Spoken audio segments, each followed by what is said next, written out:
আমরা এখন প্রায় রাত 9টা বাজে। মূল পদ্মার বুক দিয়ে আমরা হেঁটে চলেছি। খুবই ভয়ঙ্কর একটা অবস্থা, চারিদিকে একদম শূন্য, কেউ নেই।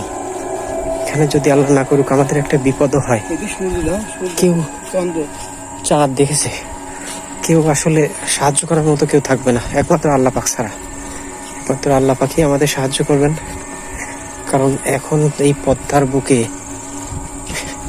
কেউ নেই, একটা মানুষ নাই, শুধু আমরা হেঁটে চলেছি 2জন মানুষ। ধুধু অন্ধকার, ভয়ানক, একদম ভয়ানক অবস্থা। এখানে আসলে নিঃশ্বাস নিতেও ভয় করছে। আমি যে কথা বলছি তারপরেও আমার ভয় লাগছে প্রচুর, কারণ আমি শুনেছি চরে অনেক দুর্ঘটনা ঘটে।